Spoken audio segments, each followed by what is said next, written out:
Hola, hola, hola, hola. Buenas noches, amigos. Voy a poner el jockey porque estoy medio despeinadito. Soy Sebastián Izquierdo. Este es el capítulo 5 de nuestro video de doctrina capitalista. Eh, y en este video vamos a tratar hablar un poco de la dicotomía que tienen montada los liberales con los socialistas y que un poco va a trascender a casi todas las posturas políticas. El fascismo también entra en esta dicotomía. El, el conservadurismo también entra en esta dicotomía, etcétera, etcétera, etcétera. Todas las doctrinas políticas van a entrar, van a empezar a participar de la doctrina o sea, de la dicotomía de individualismo versus colectivismo, que es muy interesante, pero queremos, la idea es superarla, la idea es entender la dicotomía y luego superar la dicotomía. Primero, hay que entender eh, hay una dimensión que es, digamos, epistemológica o teórica, o sea, o metodológica, y una dimensión que es ética. Bien, en la dimensión metodológica encontramos un individualismo metodológico que nos dice que cualquier forma de entender los procesos sociales debe partirse entendiendo desde el individuo solo, como, digamos, como entidad básica, indivisible de un cuerpo social, como la porción básica indivisible de un cuerpo social, mientras que en el colectivismo vamos a encontrarnos con que debe comprenderse el grupo como todo para poder explicarse a los individuos. La premisa del individualismo originalmente sería, ¿no es cierto?, a nivel de la epistemología, del problema metodológico, sería de que el conjunto está hecho de individuos y por lo tanto entendiendo los individuos podemos obtener conclusiones respecto al conjunto. Y la premisa fundamental de los que defienden el colectivismo es que los individuos que participan de un colectivo se encuentran influenciados por este colectivo, ya sea a través de las condiciones materiales que comparten todos, ese sería el marxismo clásico materialista, por ejemplo, a través de una serie de instituciones tradicionales que trascienden al grupo, que sería la forma de verlo del nacionalismo, del patriotismo, y a través de una serie de construcciones sociales creadas por el grupo, que sería la forma de verlo del neomarxismo, del social constructivismo y del posmodernismo, etcétera. Entonces, eso sería a nivel metodológico. Y a nivel ético, existe también la idea de que el individuo no es sacrificable. Es una idea bien randiana, pero que viene de Aristóteles y que tiene varios otros exponentes. El individuo no es sacrificable, el individuo es su propia razón de existir, de acuerdo al individualismo ético, y en el colectivismo ético vamos a encontrar la idea de que el colectivo, el grupo, por el mero hecho de ser más, pueden, por su bien, sacrificar, ¿no es cierto?, parte de un individuo o un individuo completo con tal de sobrevivir. La idea de, por ejemplo, de tirar a una virgen al volcán para aplacar la ira de los dioses, es la versión más caricaturesca del colectivismo. El, el individualismo, ¿no es cierto?, sería la otra opción, sería, no importa si los dioses van a destruir la aldea, no podemos tirar a la Virgen porque la Virgen en el fondo no, no puede sacrificar al individuo por el colectivo porque la Virgen en el fondo tiene una dignidad que le es inherente como persona humana, ¿no es cierto? Entonces eso sería considerándose, asumiendo que existen estos dioses y que están enojados y que quieren una virgen arrojada en un volcán, cosa que también es una presunción bastante chistosa, pero se entiende, ¿no es cierto?, la forma de pensar, ¿no es cierto?, el individualismo y el colectivismo como dicotomía. Entonces, hay un problema frente a esto porque ninguna de las dos aproximaciones a la sociedad nos permiten entender la sociedad. El tratar de entender la sociedad como un todo nos implica la imposibilidad de generar una comprensión de su complejidad, ¿no es cierto? De pasar a, a permear la complejidad y entrar a niveles de resolución más altos para observar grupos más pequeños e incluso individuos interactuando. A su vez, la versión individualista nos pone al individuo como algo totalmente separado de su grupo, como algo totalmente distinto, que se determina por sí mismo y que participa del grupo desde una posición aislada, ¿no es cierto? Lo cual también es errado. Entonces debemos entender que si bien un colectivo está determinado por sus individuos que lo componen, a su vez los individuos que lo componen se ven determinados también por el colectivo al que pertenecen. Esto es una relación, digamos, dialéctica. Se condicionan y se determinan mutuamente. No hay uno que sea absolutamente determinante para el otro, ni el otro que sea absolutamente determinante para el uno, sino que ambos están en comunicación. Los individuos más valientes construyen una sociedad más valiente y individuos que no son tan valientes por el hecho de participar de una sociedad donde la valentía es valorada, donde la valentía es importante, podrían ser más valientes de lo que serían en otra sociedad, ¿no es cierto? Es un ejemplo. Entonces, así como la cajera del supermercado es un individuo que hace su pega como la hace, el hecho de que sea cajera es porque está en una empresa supermercado que la pone en una posición de cajera. Entonces, el colectivo, la empresa, la está poniendo en una posición, pero ella como individuo, a su vez, realiza su labor como su naturaleza individual lo permite. Entonces, hay una relación dialéctica. La sociedad no son un montón de personas que no se hablan, no se comunican, no participan entre sí, son un montón de personas que se relacionan, ¿cierto? Al sistema social, en la doctrina del capitalismo revolucionario, la vamos a llamar una doctrina de las relaciones sociales. Nosotros creemos una teoría de las relaciones sociales, que la expuse en el video número 4, de la doctrina capitalista. Entonces, para nosotros no está el individuo solo. El individuo solo nos da igual. Robinson Crusoe no necesita leyes. La política no es un ejercicio del individuo, es un ejercicio de relacionarse. Bien, entonces, ¿qué significa relacionarse? Significa que no es el colectivo, el grupo general, abstracto, totalmente divorciado de sus componentes, ni es el individuo totalmente divorciado de sus otros con los que se encuentra, el que nos va a determinar cómo establecer nuestra idea política, sino que son las relaciones entre los componentes que pueden ser vistas como relaciones a distintos niveles de resolución. Podemos mirar las relaciones como un todo, podemos ir mirando las relaciones digamos, de forma más detallada, hasta encontrarnos, ¿no es cierto?, con cada relación específica. Pero la relación, para que exista, no puede haber solo un individuo, sino que se necesita un mínimo de dos individuos para la existencia de una relación, ¿no es cierto? Entonces, es súper importante romper la dicotomía. Para nosotros no hay un colectivo abstracto, tampoco hay un individuo soberano supremo que existe dentro de un grupo, sino que existen formas de relacionarse que son justas y formas de relacionarse que no lo son.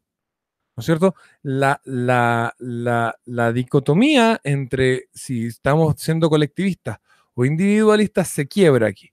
Todas las posiciones éticamente individualistas han requerido un esfuerzo colectivo de consecución, lo cual es su contradicción más profunda. Y todas las filosofías colectivistas han sido también impulsadas por individuos personales que se encuentran muchas veces luchando contra una masa más individualista que ellos y buscando, ¿no es cierto?, construir su colectivismo, lo cual también es una contradicción. ¿Por qué? Porque ambas posiciones absolutas son absurdas per se, porque pretenden negar otra dimensión de comprensión que sería o la dimensión de comprensión opuesta. El relacionismo, como lo llamaríamos dentro de la doctrina del capitalismo revolucionario, que es básicamente nuestra teoría de las relaciones sociales, nos dicen, no, no, no, no, no. La sociedad es un conjunto de personas que se relacionan y el conjunto de relaciones es el sistema social del que participan. ¿Vale? No es un conjunto de personas así, sueltas, es un conjunto de personas que se están relacionando y lo que importa es la relación en la que incurren.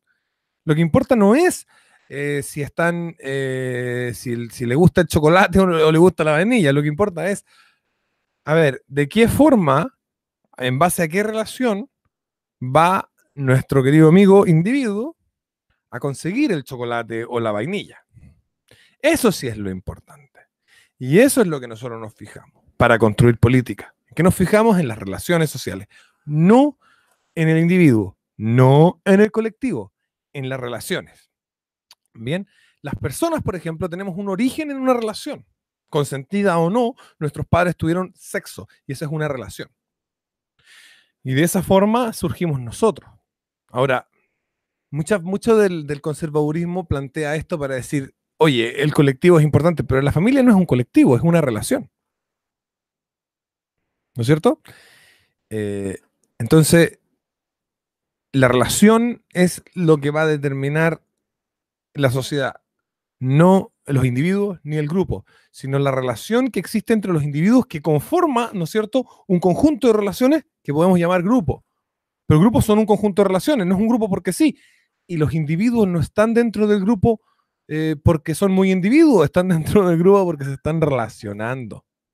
Y esa es la posición. Voy a ver algunas preguntas por ahí y después voy a avanzar un poco más con esto, porque es la continuación de la teoría de las relaciones sociales, pero haciendo la separación con el individualismo y el colectivismo. Nosotros sí somos éticamente individualistas, es decir, creemos que el individuo tiene derecho y no puede ser sacrificado, pero creemos que esa proposición es políticamente infértil, no da frutos políticos, porque el individuo Robinson Crusoe de Eugene von Baber, cuando está estudiando el tema de la teoría del capital, no tiene ninguna relevancia política para nadie más, él vive solo en una isla.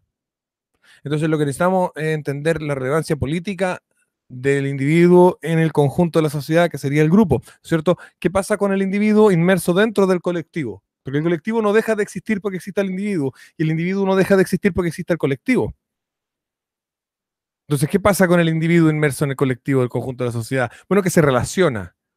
Entonces, el problema aquí es la relación. ¿Cómo nos relacionamos? ¿Para qué nos relacionamos? ¿De qué formas nos relacionamos? Y ese va a ser el enfoque de capitalismo revolucionario. Por eso no somos colectivistas ni individualistas. Y nuestro lema es soberanía individual, rebeldía colectiva. La rebelión es en grupo, porque tenemos, para conseguir nuestras soberanías individuales, una persona es soberana de sí misma porque en sus relaciones con los demás eso le es respetado. O sea, previamente es soberana de sí misma, pero esa realidad natural debe ser aceptada por el resto si es que participa con el resto. El resto podría negarle esa cuestión, la esclavitud, por ejemplo. Entonces, eh, hay unas relaciones que son justas porque respetan al individuo, ¿no es cierto? Y eso construye un colectivo que dice vamos a respetarnos como individuos. Bien. Entonces, la dimensión de la que nosotros la tratamos no es de una dimensión colectivista ni de una dimensión individualista, sino de una dimensión intermedia que nosotros creemos supera la dicotomía y nos plantea en la posición de cómo se relacionan las personas. Cómo se relacionan las personas a nivel grupal, individual, colectivo, nacional, racial, etcétera. Cómo se relacionan las personas. Las personas como individuos, las personas como grupo, las personas, etcétera. ¿No es cierto? Vamos a ver algunos comentarios a ver si hay algo acá.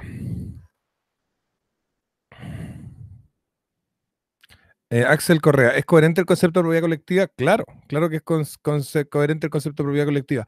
Señor Samurai derechista, yo le voy a mandar una patada en el culo si usted se pone a hacer este tipo de comentarios. Estamos haciendo un video de doctrina. Póngase serio, señor. Póngase serio. ¿Ya?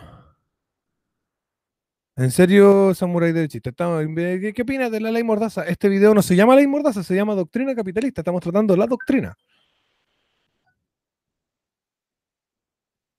Claro, pero a ver, aquí lo que dice Sergio Sandoval, un colectivo que comprende y respete el factor individual, por supuesto, pero ¿cómo lo hace? ¿Cómo lo hace? ¿Cómo hace el grupo para darle al individuo el valor que tiene como individuo? A través de un conjunto de relaciones, ¿ya? Entonces, claro, me dice Ángel, esa dicotomía en las ciencias cognitivas está más que superada. ¿Ah? Sí, pero no estamos hablando de ciencias cognitivas, estamos hablando de teoría de la justicia. Bien, la teoría de la justicia es la parte fundamental de cualquier persona que quiere hacer política, porque se supone que estamos aquí para que el mundo sea más justo. Si no, estamos puro boyando, ¿no es cierto? Lo que pasa con los tecnócratas tipo Felipe Cas, ¿no es cierto? Que ellos estudian políticas públicas y entonces están viendo cómo hacer todo más eficiente y mejor, pero la política no se trata de la eficiencia, ni se trata de hacerlo mejor, ni del bien común, ni nada de eso, por lo menos desde mi punto de vista, porque yo creo que además todo eso son mitologías del Estado y de la mitologías de la opresión socialista sobre los individuos. Lo que estamos hablando es de cómo hacer lo justo, y lo justo entonces no puede ser lo justo, todo lo que haga Robinson Crusoe en la isla es justo. Por lo tanto, es totalmente absurdo plantearnos eso como modelo para comenzar nuestra teoría de la justicia. A su vez, a su vez el colectivo, ¿no es cierto?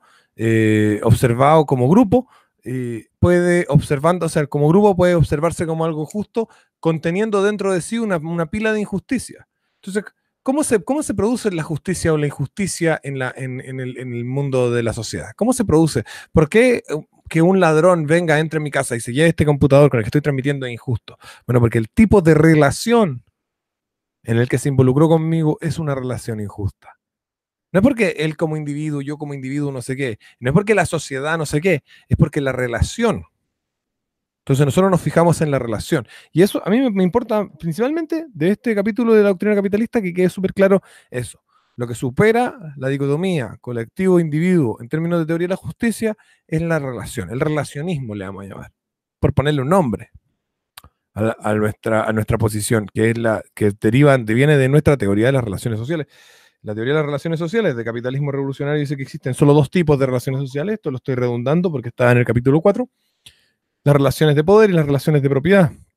Para que exista una relación de propiedad tiene que existir comunión de conciencia, es decir, que ambas personas que participan en la relación están de acuerdo en cuál debe ser el resultado material de esa relación. No tiene que ser exactamente lo mismo. Por ejemplo, una mujer que quiere tener relaciones sexuales con un hombre y un hombre quiere tener relaciones sexuales con una mujer, él desea penetrarla. Ella desea ser penetrada. No están pensando lo mismo. Ella está pensando ser penetrada y él está pensando en penetrarla. La comunión espiritual o comunión de conciencia se da porque el resultado material de ambas propiedades de conciencia es equivalente. ¿Bien? Eso es en la relación de propiedad. En cambio, una relación de poder es donde una persona establece una relación con otro donde no existe una equivalencia, en el resultado material de las propiedades espirituales o de la propiedad la propiedad de la conciencia de cada uno de los participantes. Entonces, porque ¿cuál es el problema, por ejemplo, con la idea liberal, por ejemplo, de las relaciones sociales? La idea liberal de las relaciones sociales parte de la coacción, que no exista la coacción. ¿Cuál es el problema con la coacción? El problema con con eliminar la coacción es que te quedan fuera una pila de cosas que deben ser castigadas, como por ejemplo el fraude. ¿No es cierto?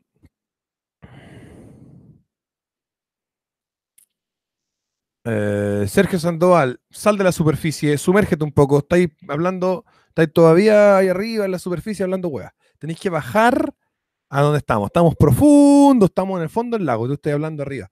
Estáis mirando así como los reflejos. ¿Ah? Métete, sal de la cueva de Platón. En serio, Sergio, porque ese comentario, que la propiedad individual sea coordinador social, cada quien tiene lo suyo, así, tiene que una sociedad más justa, algo así. No, estáis entendiendo puras huevas. ¿Cierto? ¿Qué es la justicia? Ricardo Domínguez, la justicia tiene un significado desde tiempos romanos que significa dar a cada quien lo suyo. Bien. Claro, Federico Granel Fausto dice, no la coacción, sí a la manipulación y el engaño. Entonces, claro, los liberales dicen, no, y la coacción es lo malo, pero estáis dejando fuera un montón de cosas. Por ejemplo, si yo me monto un esquema Ponzi y te digo que participes de él, estoy incurriendo en un fraude contra ti, pero no te estoy coaccionando. No te estoy coaccionando. Entonces, el problema que plantean los liberales de la coacción como vehículo de la injusticia adolece de una pila de dispositivos que también son evidentemente injustos. Justicia significa dar a cada quien lo suyo, repito. ¿Bien? Y lo suyo, para alguien que está haciendo un esquema Ponce, es decir, un fraude, eh, Ricardo Domínguez, en derecho esa definición no es aceptada. Me importa una raja lo que digan en derecho, me los paso por el pico. Yo estoy haciendo filosofía acá, señor Domínguez. Si usted quiere estudiar derecho, vaya a la universidad ahí, Pionono, y estudie derecho. Aquí estamos haciendo filosofía, ¿ya? Esto es doctrina política, no derecho. Por la cresta, como que no se ubican. Este es un programa de doctrina. Estamos hablando de temas filosóficos profundos de donde vienen las posiciones de capitalismo revolucionario. O sea, ubíquense dónde estamos. Estamos hablando de las premisas desde las cuales parte un pensamiento político específico que ha sido creado por mí y por otros que me han ayudado y que han participado, y también en el que han participado muchos autores difuntos, en los cuales yo me he basado también para ir construyendo esta idea y darle un sentido coherente.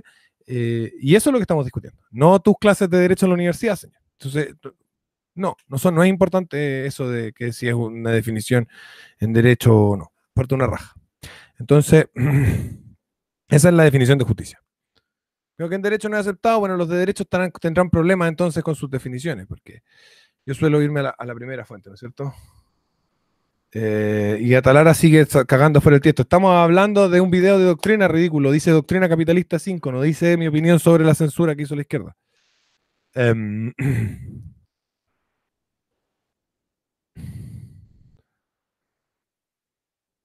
Tiene que preguntar cosas que tengan que ver con el tema. Estamos hablando de la dicotomía individualismo, colectivismo y lo que yo estaba planteando que era la idea de enfocarse en las relaciones, no en los individuos ni en el grupo. Entonces, el libertario te dice la coacción, el liberal te dice la coacción. El problema es la coacción. La coacción, como decía, deja fuera cosas importantes. A su vez, el, el, el problema entonces es, ¿qué pasa qué es lo que está observando el liberal en la coacción? Porque los liberales tienen buen instinto, pero de repente tienen problemas de definiciones, encuentro yo, probablemente van a decir, bueno, no tienen problemas de definiciones, tú estás cagado a la cabeza. Pero bueno, pero aquí este es mi programa, estoy hablando de lo que yo pienso, no de lo que pensáis tú. Entonces, eh, para mi gusto tienen problemas de definición. Entonces, ¿qué es lo que está viendo el liberal cuando está viendo cuando ve una coacción, comillas? Lo que está viendo es que dos personas se involucraron en una relación en la que uno le está imponiendo, le está obligando, le está forzando al otro a aceptar un resultado que no es el que este esperaba y que no es el resultado natural de una operación donde hubo un error de cálculo, sino que es el resultado artificial donde uno le exige, le impone al otro el resultado de la relación. Es decir, entonces eso es lo que el liberal está observando. Entonces, bueno, eso obviamente es injusto y claramente que es injusto. Eh, Ahora, ¿cuál es el problema con eso? Eh, ya no fumo. Entonces, cuál es el problema con eso? O sea, no hay ningún problema con eso. Eso al observarlo es injusto. Entonces, el liberal, al tratar de decantarlo, ¿no es cierto?, de traerlo a cuál es la base, ¿no es cierto?, es la coacción. Hasta Ayn Rand comete ese error. Creo yo que es un error. La respuesta al error es la siguiente. ¿Qué es lo que pasa? Lo que está ocurriendo, en el fondo, en nuestra relación, es que las propiedades, recuerden que las propiedades eran algo que nosotros habíamos establecido ya, que eran una categoría eran una, ¿cómo explicarlo? Vamos a poner una categoría de la existencia misma. Todo lo que es real tiene propiedad. El sol calienta, ilumina, son sus propiedades. ¿Vale? Todo lo que es real tiene propiedad y la conciencia humana es real y la conciencia humana tiene un conjunto de propiedades. ¿Vale? Entonces, cada ser humano tiene propiedades de su conciencia. Entonces, lo que está observando el liberal y le molesta es que las propiedades de la conciencia de uno están siendo agredidas, no están siendo respetadas. Entonces, a eso él va y dice la coacción, la inicio de la agresión física y termina con el principio de no agresión. No va por ahí, no va por ahí. Es, es el tipo de relación donde no hay una comunión de conciencia. Lo que entendemos por el contrato o por el trato, ¿no es cierto? Cuando nos damos la mano, cuando nos ponemos de acuerdo en algún acuerdo, es una comunión de conciencia. La comunión de conciencia es, como decía hace un rato, si la mujer dice quiero ser penetrada por Juan y Juan dice quiero penetrar a esta mujer, entonces a pesar de que lo que está en la cabeza de ambos no es lo mismo, porque ella quiere ser penetrada y él quiere penetrarla, eh, sí tiene un efecto real, una manifestación real, una materialización que es equivalente. Y por el hecho de ser equivalente existe una comunión de conciencia. Entonces, existe un tipo de relaciones donde hay comunión de conciencia y un tipo de relaciones donde no hay comunión de conciencia. Una se llaman relaciones de propiedad y la otra se llaman relaciones de poder. ¿Bien?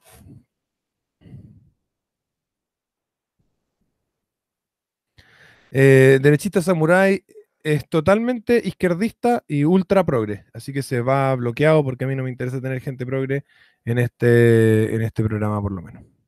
Progre así, pero a la vela. Todo es subjetivo, progre. Fuiste progre, totalmente. Ya, ¿cómo bloqueo a este hombre? No tiene la cosita para bloquear. Ah. Primero pregunta huevada y después si se pone como manda comentarios progres.